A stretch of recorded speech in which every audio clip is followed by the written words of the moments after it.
Hello, my name is Marcus and welcome to Tabletop Reviews, where today I'm having a look at the 2022 Spiel des Jahres winner, Cascadia. I couldn't speak there for a second. Cascadia, yes, I was very excited to get this game when I heard that it won the Spiel des Jahres. I was even more excited to get it. I got it at, if you remember that video, if you saw that video, Essen Spiel last year, 2022, after it won the game. It was difficult to find this game in English. All the games I found was in German. Very German-centric, that thing. But yes, a AEG Flat Games double feature, I guess you could say, Cascadia. Let's get it to the table, see how it's set up and how it's played. Alright, let's get Cascadia set up here. Unfortunately, this is the version that doesn't have Spiel des Jahres on it. Too bad. Rule books aside here. Alright, here we go. There's a few things. Upgraded components! Love that. So, each player will get one of these to start. You can shuffle them up, or you can just quickly throw one up to each player. I'm just going to do a two-player setup here. These ones will be placed somewhere where every player can turn them. Now, if there is an arrow like this, it needs to face that way. This one needs to face this way. If there's not, as far as I understand, just flip them around like however you want to. Now these ones is based on player count. Let me just find it here. There you go. So this is the player count. If you're two players, you need 43 of them, or you remove 42. If you're 3, 63, you remove 22. If you're 4, you need 83, or you remove 2. So yeah. Basically 20 per player plus 3. So yeah, I'll just grab a handful here, but those are the official rules. But because I'm just kind of showcasing this and not straight up counting and not straight up playing a full game, I'm just going to do this. Just have a handful there in the middle, so I can showcase it. Then you need from these cards here. You're going to need one from each of the animals. So there is a few ways to doing this. So first of all, this is the family variant. This is the very start one. This counts for all the different animals. Being just if you have 1, 2, 3 here, you can get that done. You have a little bit of a ecosystems connection here, so a bit of a more evolved one. I don't see how this is. So yeah, they have these ones, the fox surrounded by animals. You have the Kickstarter promo cards here. Yeah, basically all of them have different ways of scoring. I'll just grab the family variant just because that's the simple ones to explain. All the other ones go a bit more extreme in how exactly you have to place them and score them. And then you just have these animal tokens in here. They look like this. They're just in the back here. Now you're ready to play. So basically you start off by flipping all the 4 first ones of these ones. 4, bang, and you draw up 4 these as well. 1 for each of them. And now you have pairs, right? So you have this pair and this pair and this pair and this pair. And then you start your turn by drafting one of the pairs. And now just grab this one, right? So I grabbed these 2 to place here. So I can place this one in, and it is a good idea to place it sort of like this, because then you have mountain to mountain, water to water. Then you have the elk, which can be placed where there is an elk showing, and this is the only place where I have that's a bear, and a bird. So you place it there. And then I have, that's my first move. There can only be 1 animal per, what is that, a rectangle? No, that's not a rectangle, fucking hell. Octagon or some shit. So I need I'm just gonna cheat a little bit. I'm gonna grab a fish here, just to show you. So the next player, this is what you do. You draft a new one, draft a new one. Next player here, turns up. Drafts this one, places this one here or whatever, as long as it's connected. And he places this token on top of the fish here. This means you get an acorn.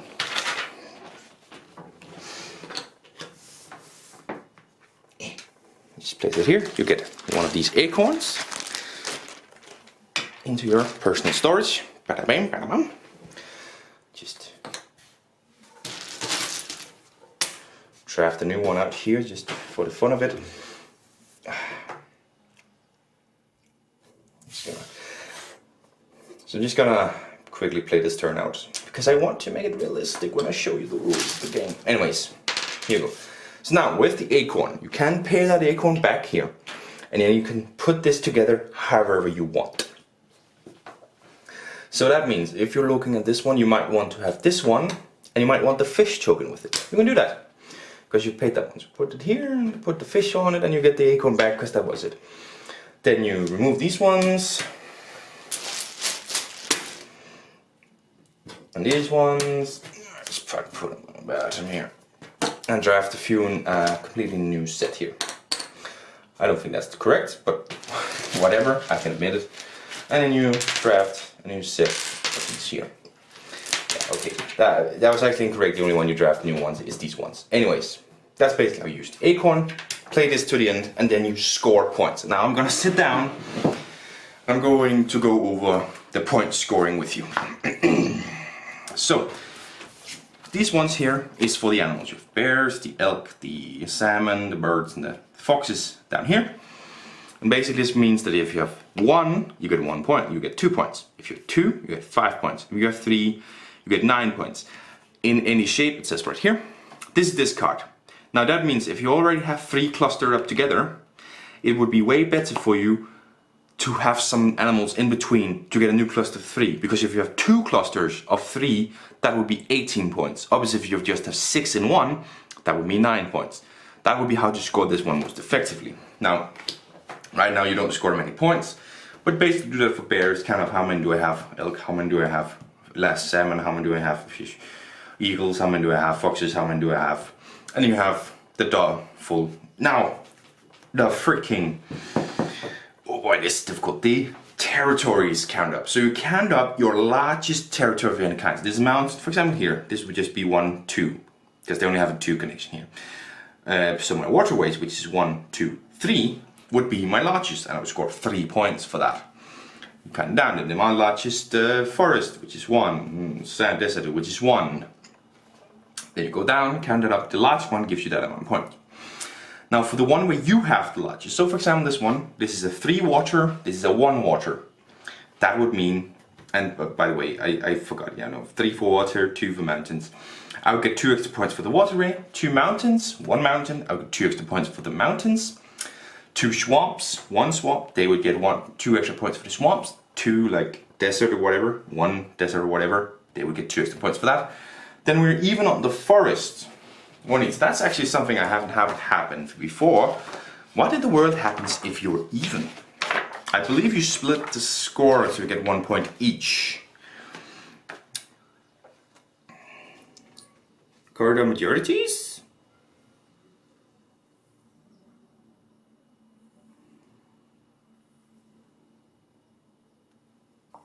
Oh, by the way, 2 points is in a 2-player game, it says here, and 3 to 4 players you get 3-point bonuses.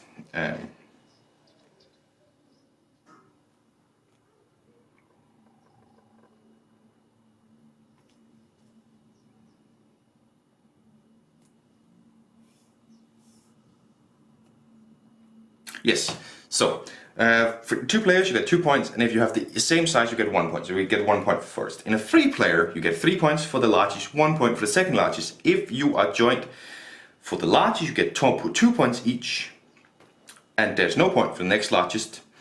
Or if you're 3 or 4 players tied for the largest, 1 point each, no points for the next largest. And ties for the second largest gives 0 points. That's fair enough, you could read that yourself, but I was correct in what I was thinking, that was just what I wanted to read. And it's just for 2-player variant. We have a 3-player game back here, and we get into 3 and 1 point. And we haven't distributed 1 point, which is unfair. Could this have changed? I need to look at this one and distribute 1 point for us and see if that would have changed anything. But basically, that's how you score habitats. And then you score points for your acorns. I believe it's just 1 acorn gives 1 point. Why can I never remember these things? These scoring ones are just incredible. Yeah, 1 point for each unused nature token. And then you count it out. Whoever has the highest amount of points is the winner. So yeah, the most difficult thing with this game is scoring, which we get back to the table anyways. Get back to the games one. And that is the setup and gameplay of it. So, what do I think? Well, I do like the gameplay. I think it's simple enough that you take out this thing, and then there's sort of a drafting mechanism where you take one, but you always have 4 choices. And I do like that. I like that you have 4 choices when everybody has 20 things placed down. You end the game, and therefore it is 20 per player plus 3. And I like that you always have choices, because you can end in the end just having like, oh, okay, I guess I take this one. But in this game, you do have that choice towards the end that you get to make. So I like that. I very much like that. I like the drafting aspect. Of course, with every kind of drafting, I think you can sit there and be very annoyed that, yes, that is just the tile that I need, but that animal can go to hell. There is a mechanism where you can get rid of the animal if you don't want it, and you get something in return. I can't remember right off my top of my head. We don't use it a lot, but there is a mechanism for that, and I think it's fair enough that I don't tell you everything. You need to learn some things by yourself by buying the game. But sure, you can sit there and be annoyed, and I think you can do that in every drafting game. I sometimes sit and play It's a Wonderful World, and I think these options are terrible.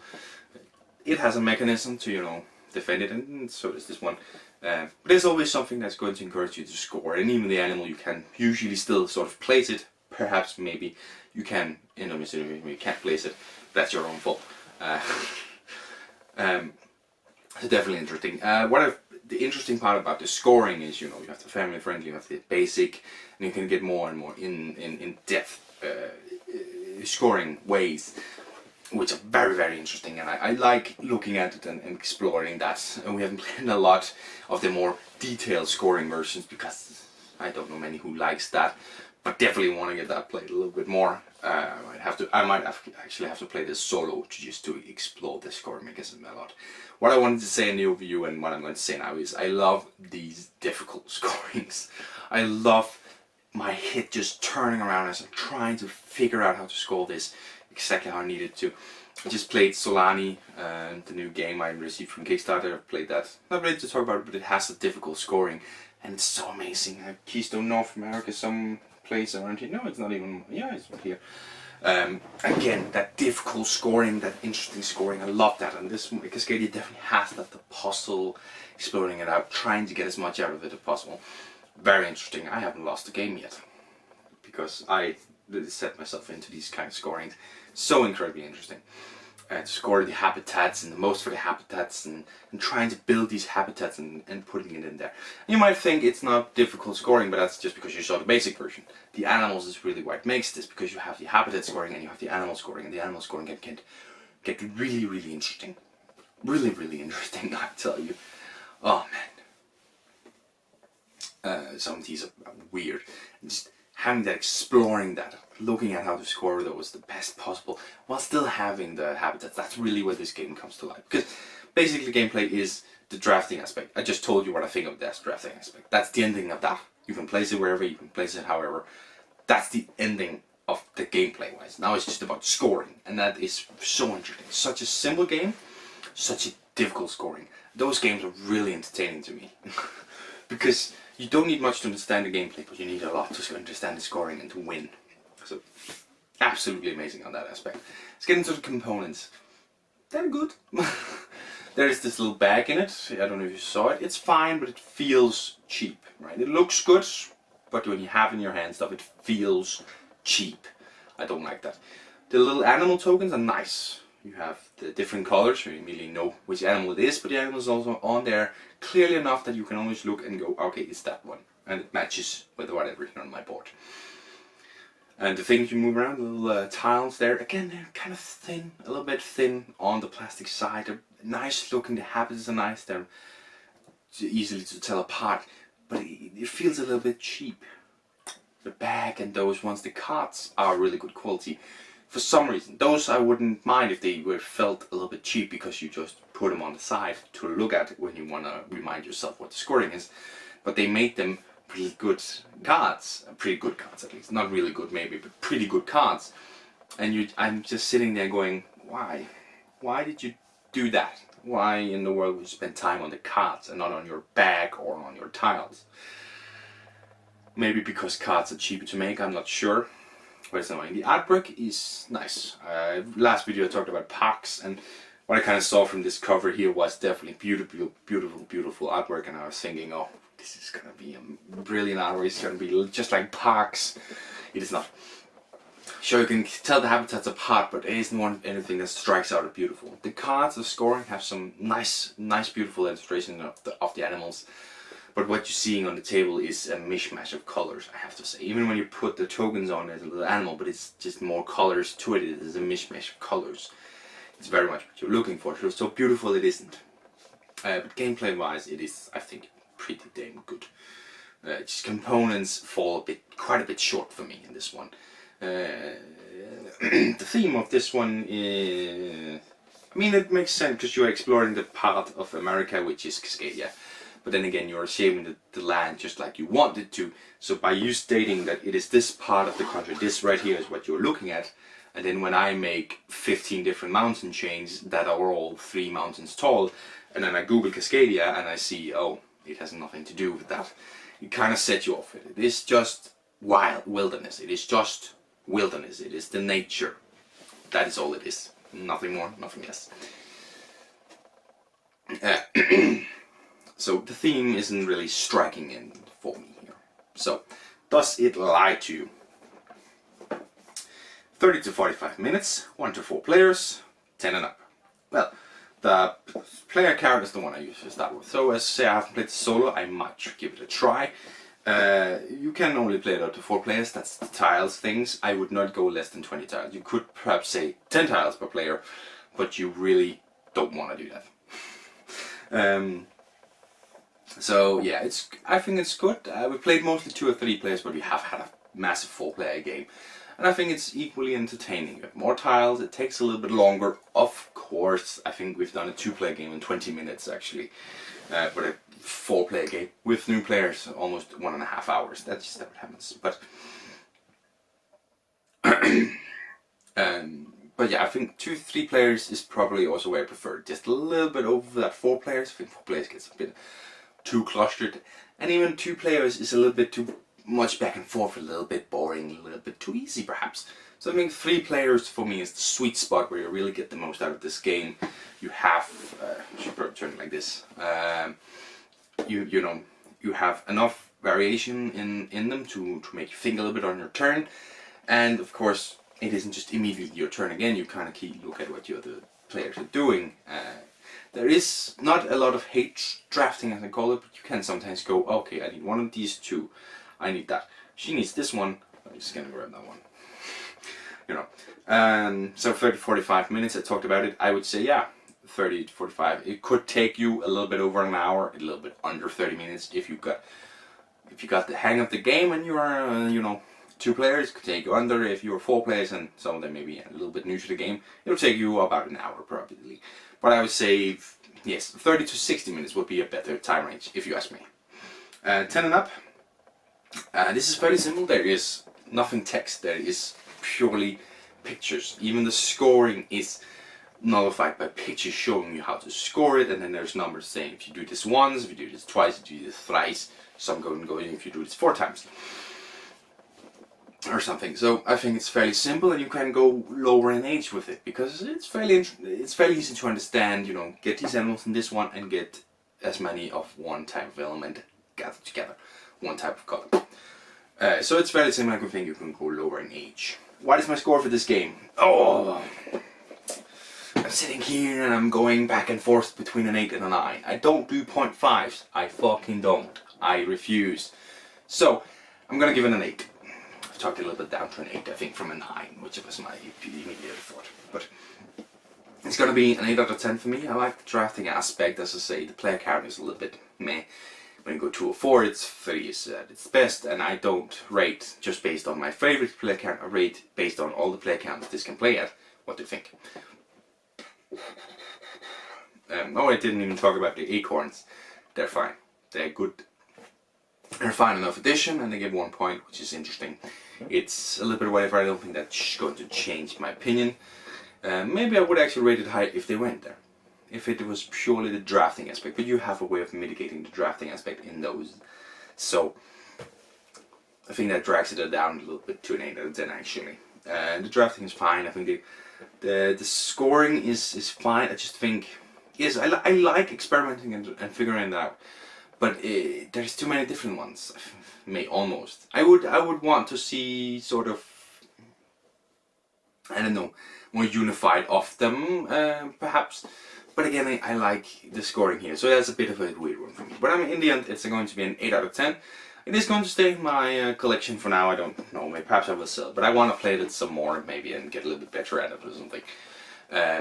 But for now, it's going to stay in my collection. And thank you very much for watching this video. And I'll see you in the next one. Bye.